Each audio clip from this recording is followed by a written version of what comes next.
میری بیٹی کا شوہر مجھ پر عاشق ہو گیا۔ میرے داماد نے میرے ساتھ وہ تعلق قائم کیا جس کے بارے میں کوئی شریف ساس سوچ بھی نہیں سکتی۔ میرا نام زمینت بیگم ہے۔ میں 30 سال کی ایک خوبصورت خاتون ہوں۔ میری شادی 15 سال کی عمر میں ہی کر دی گئی، کیونکہ ہمارے ہاں یہ رواج ہے کہ بیٹی جوان ہوتے ہی اس کی شادی کروا دی جاتی ہے۔ اس لیے اس وقت میرے جوان بچے بھی ہیں، مگر اس کے باوجود بھی میں نے اپنے آپ کو اس طرح سنبھال کر رکھا ہوا ہے کہ میں ابھی بھی ایک خوبصورت عورت ہوں۔ میرا جسم کافی حد تک سمارٹ ہے اور میرا قد 5.6 انچ لمبا ہے۔ ایک دن میری بیٹی شازیہ میرے سامنے بیٹھی تھی اور میں پریشانی کے عالم میں اس کی شکل تک رہی تھی۔ میری بچی کی آنکھوں میں آنسو تھے اور میں جانتی تھی کہ اس کا دل بہت چھوٹا سا ہے۔ ذرا سی کوئی اونچ نیچ ہو جائے تو اس کا دل ٹوٹ جاتا ہے، اور آج جس مصیبت سے دوچار ہوئی تھی تو اس پر بڑے بڑے گھبرا جاتے ہیں۔ میری اکلوتی بیٹی تو میرے پاس شہزادیوں کی طرح پلی تھی۔ شازیہ کی شادی کو 3 مہینے ہی ہوئے تھے جب وسیم کا رشتہ شازیہ کے لیے آیا، اور میں نے جب وسیم کو دیکھا تو وسیم مجھے پہلی نظر میں بھا گئے۔ باقی دیکھ پرکھ میرے میاں اور دیوروں نے کر لی تھی اور ہر طرح مطمئن تھے، لیکن میری نظر بھی اپنے داماد وسیم کے شرافت بھرے چہرے سے دھوکا کھا گئی۔ میں یہ نہیں جانتی تھی کہ وسیم کی نظر مجھ پر تھی، وہ میرے پر ہی نظر رکھتا ہے۔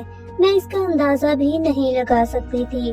وسیم ایک ہینڈسم اور کثرتی جسم کا مالک تھا اور ہر لحاظ سے میری بیٹی کا شوہر بننے کے لیے صحیح تھا۔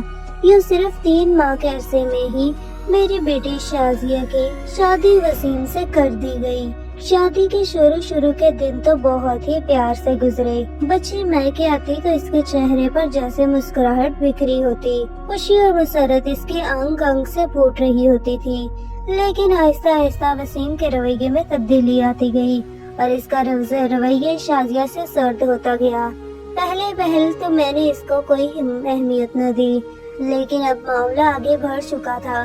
میں بیٹی کی آنکھ میں آنسو برداشت نہیں کر سکتی تھی، سو میں نے وسیم سے بات کرنے کا فیصلہ کر لیا اور آج دوپہر کو میں نے وسیم کو گھر بلوایا تھا۔ لیکن میں نہیں جانتی تھی کہ وسیم یعنی میرے داماد کی نیت مجھ پر خراب ہو چکی ہے۔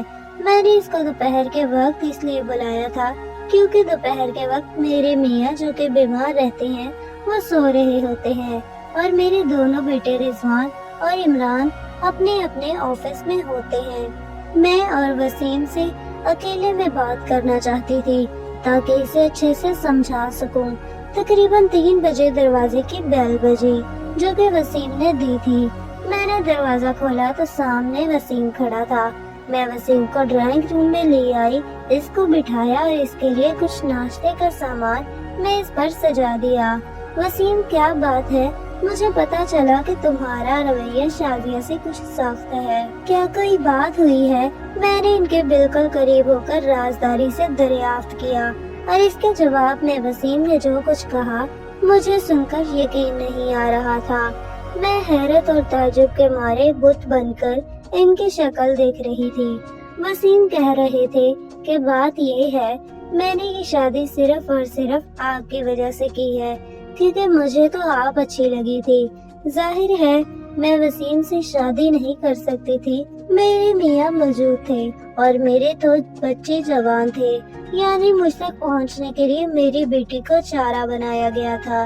میں آپ کو پانا چاہتا ہوں زینت بیگم، مجھ کو آپ کی بیٹی میں کوئی دلچسپی نہیں ہے۔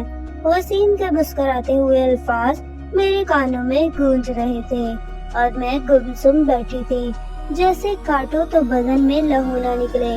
وسیم، یہ کیسے ممکن ہے؟ میں تمہاری ساس ہوں، تمہاری ماں جیسی ہوں، میں نے ایک پر زور دیتے ہوئے کہا۔ جانتا ہوں آپ میری ماں جیسی ہیں، لیکن آپ ایک عورت بھی تو ہیں، اور میری طلب ہر رشتے ناطے سے آزاد ہے، اور اب میں نے آپ کو صاف الفاظ میں بتا دیا ہے کہ میں نے یہ شادی صرف آپ کو حاصل کرنے کے لیے کی ہے۔ وسیم نے میرا ہاتھ تھام کر کہا، اور اس کے ساتھ ہی انہوں نے مجھے اپنی طرف کھینچ کر اپنے قریب بٹھا لیا۔